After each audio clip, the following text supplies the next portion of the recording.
fuck up! That's not Naging good. OMAD. Hindi. Tanong natin, paano ba yung sa diet na yun sa Sa akin, okay. Tingin ko yung nakukonsume ko sa isang araw talaga. More than 4,000 calories talaga. Kasi hindi naman ako laging umad eh. Depende kung kain ko, depende sa activity level. Kasi 2 beses ako nag-workout sa isang araw. Dalawa? Full body yun? Full body. Hindi, sa umaga mostly full compound, sa gabi kahit yung mga weakness lang or cold lang. Ano tayo? Ako naman, full body day 1, day 2 accessory pump. Para nare-recover ako, tapos na-address ko weakness. Sa'yo, Or umaga at sabon na. Or kasi wala talaga ako specific na ano eh, na strict na program. Ang ginagawa ko kasi depende sa trip ko eh. Gusto ko mag-cardio lang ngayong araw or mobility lang, ganun lang yun ang gagawin ko eh. Ngayon, pagka hindi ganun ka-intense, pag hindi ganun ka-intense yun, ginagawa ko OMAD. Doon ko lang yung parang basic na meal lang siguro na sabihin natin 3,000 calories, di ba? Pero minsan nakapa 2 meals ako, naabot ng ano, naabot ng 4,000 plus calories kasi nagiging 2 beses yung kain ko. Sabihin natin sa first meal ko nasa around 2,500. Sabihin natin 12 to 15 na eggs, yun ang calories yun. 12 to 15? Sa isang meal, sa first meal yun. Araw-araw yun. First meal pa lang yun. First meal araw-araw. Oo. 12 to 15. Okay, tapos 500 gram ng beef, cooked.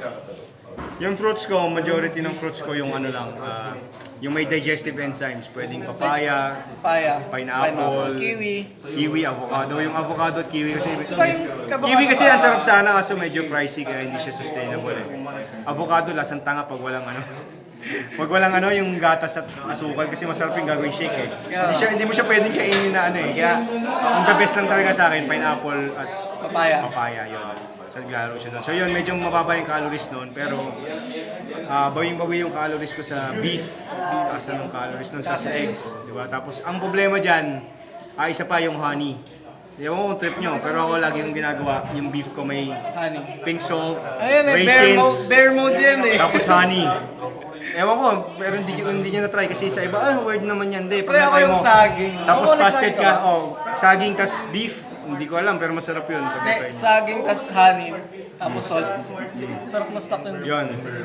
Try nyo, honey, beef, tapos raisins, tapos pink salt. Mix-mix mo lang, men. Nasarap nun. Lalo kung fasted ka, sobrang gutom mo. Lahat masarap eh. Yung lasa nun magiging 5 times or ano. Doon siguro tumaas pa yung calories ko. Kasi ilang calories yung honey eh, hindi ko binibilang eh. No counting calories! That's bullshit! Wake the fuck! Tapos, siguro ilang ano yun, ilang tablespoon or ano. Basta yun, wala akong pake. Pero, I don't count calories, that's bullshit. This is the result of Kifi time. Too much cardio. Ano lang, sa workout naman, paano yung progression mo? Linear? Conjugate ka ba? Or rectal? Ano lang? Wala na, Double progression kasi yung linear. program ko pagdating sa compounds, kasi yung progress ko kasi, sa tagal ko na nagbubuhat, hindi na rin ganun kalaking difference eh. Ay, wait. Oo nga eh. Sa 5x5, di ba? Kunyari, 5x5 ako lagi eh. Sa squat, 5x5. Sa deadlift, 5x5. Hindi ako nag-go 1 rep eh. Bihira yun. Hindi mo na-try mag-dynamic effort. Hindi eh. Pre, feeling ko kaya pa itaas yan pagka nag-west side. Pero methods. sabihin natin na ang program ko kasi yung parang kay Clarence Kennedy kung kailan. Okay, Clarence. Clarence, 5x5 program. Squat, bench, deadlift, yan. Tapos dip. Dip, yan, mga ano yan, ang tawag dyan, straight workout. Good range, yun. Pero wala ka rin kasi yung basta ang goal ko talaga is kahit sobrang heavy man nung binubuhat ko, yung form is andun pa rin. Ayun yung pinaka-focus ko. Wala ako, kasi lalo sa squat, critical ako sa squat eh. Putang na.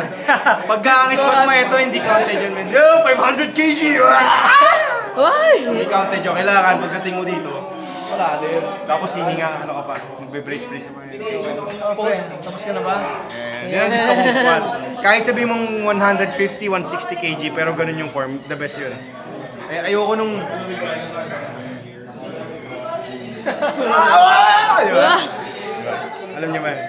Ano kasi yun eh, kumbaga sa weightlifting yun na yung parang... Uy, buti hindi ka na-injure sa lower back or sa ano? Hindi, Ano ba? matibay ito men. Yung sa back dito. Ba't nga eh? Lower back mo, pag nananakit, hindi mo ano. Siguro kaka-zerkers. Zerker sa Sobrang ano mo. immune niya na sa ano, men. Zerker ang prehab mo. Sobrang immune niya namin sa sobrang stretch at sobrang weight. Oo. Di ba, zerkers? Kaya nga.